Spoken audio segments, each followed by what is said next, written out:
All right, so with our handsome Mr. Teddy, you ready, sir?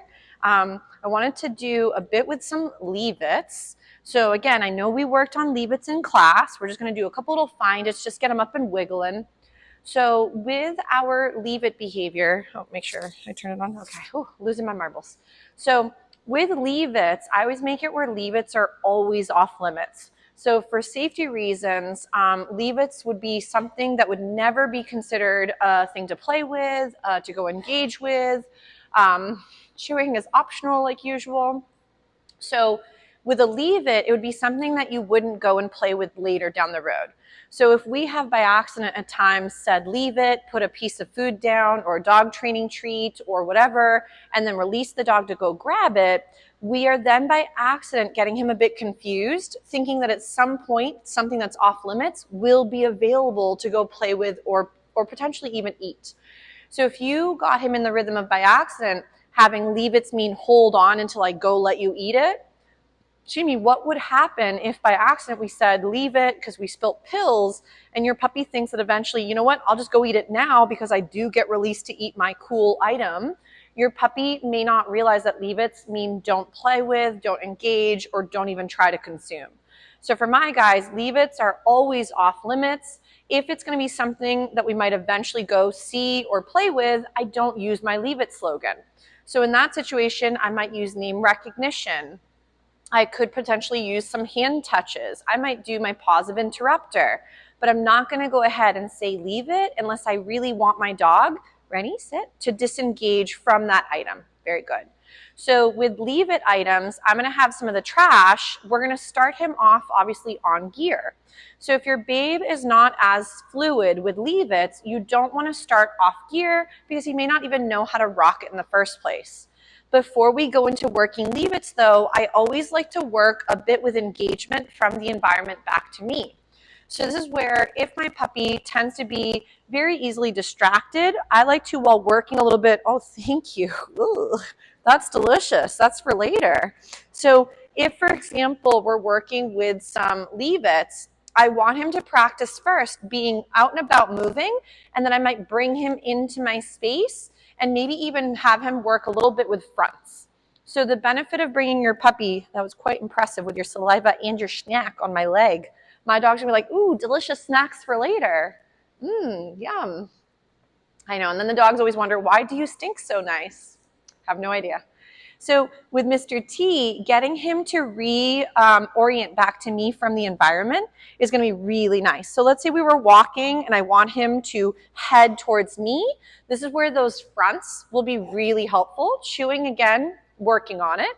So we're just building up engagement into my space has value. What a smart baby.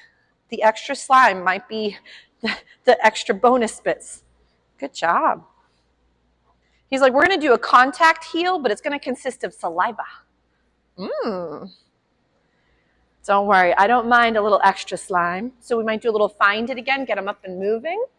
So when we go to practice with these leave-its, what we're going to end up doing is if, let's say you were practicing by yourselves, like again, I'm pretending I'm by myself even though Sam is here today, and we would go ahead and we want to have our leash available to practice with. Remember, if gear tends to equal excitement, you may want to practice holding gear and just go into working other skills. Ready, front. So leash does not always equal, we're going to get leashed up, or that leashes equal mouth it or jump on the handler or whatever it might be. So we might go into some movement with some find its. Ready? Teddy, come. It fell out of his face. Awkward. Good job. So if, let's say I wanted to go ahead and leash up this lovely man, if when I go to reach he gets excited, I would practice and set that up into several steps where me reaching to leash him, for example, is maybe broken down into the reach and then feed for not mouthing or for being stationary. So you can break it down into further little steps for certain skills if you find he's not doing as well with that setup. Nice job, sir. So step number one is while he's on gear, oh my gosh, chewing, is I'm going to plant the no-no item.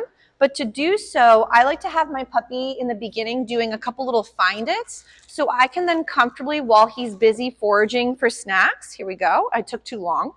This way he can be busy foraging, and then I can plant my contraband or no item off to the side, and then we're gonna practice moving around it. Ready?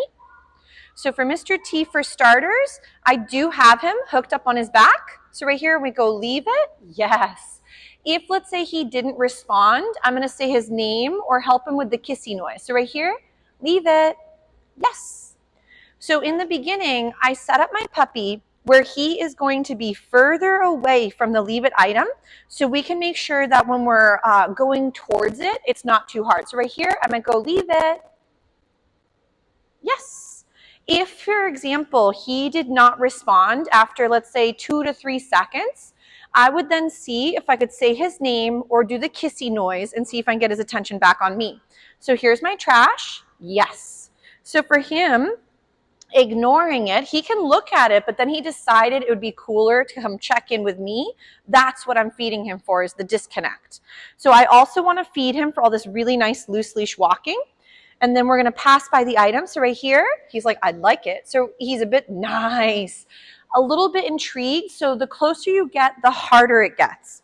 So if you find he's really pulley and he's having a hard time with these leave-its, make sure your space between the thing and him is a little bit bigger, so you have more of a zone to work in.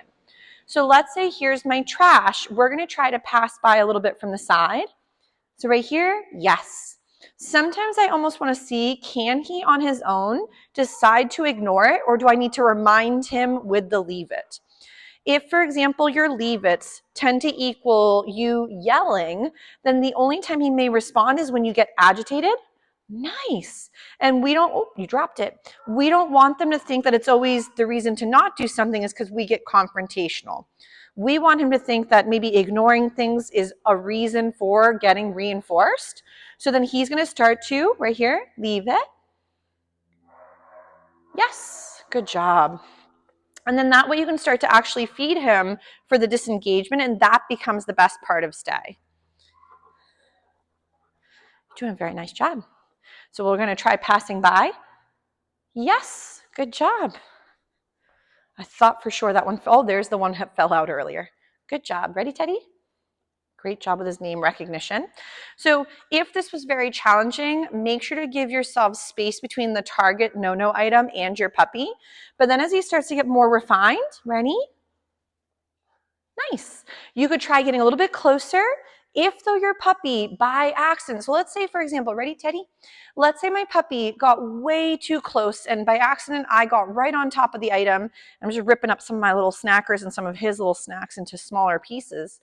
So let's say my puppy, oh no, we got right to it and now my puppy has it in their mouth. What a lot of people do is in that moment, they kind of freak out a little bit and they instantly try to pry it from the puppy's mouth, creating potential more conflict and then also a potential for resource guarding down the road. But then you become the end of fun, but you also tend to then want to take things from them and you might actually create gulping.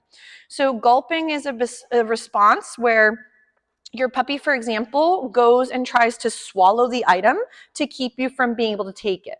So we want to make sure that when they do happen to get too close and they happen to grab for the thing, we don't want to make it confrontational, but more make it fun to relinquish it. So right here, Teddy, find it.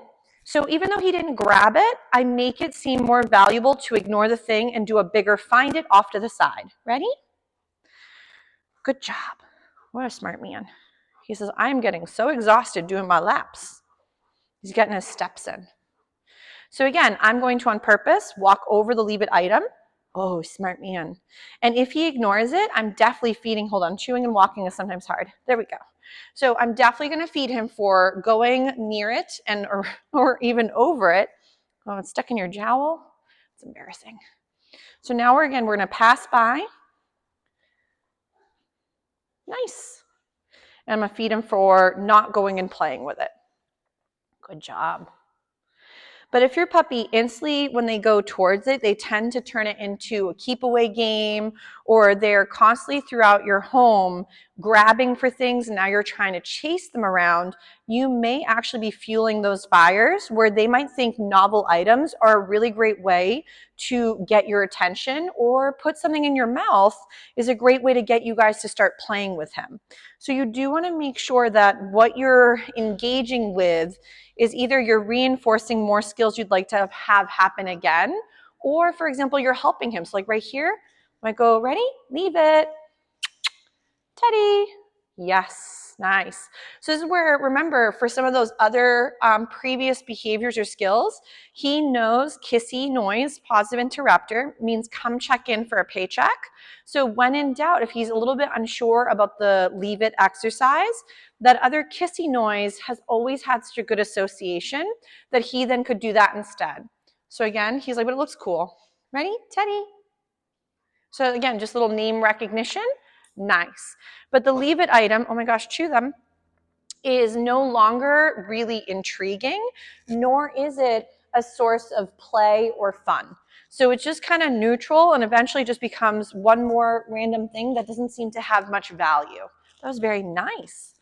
So, but when picking leave it items, I would recommend to pick items that don't have an emotional response already.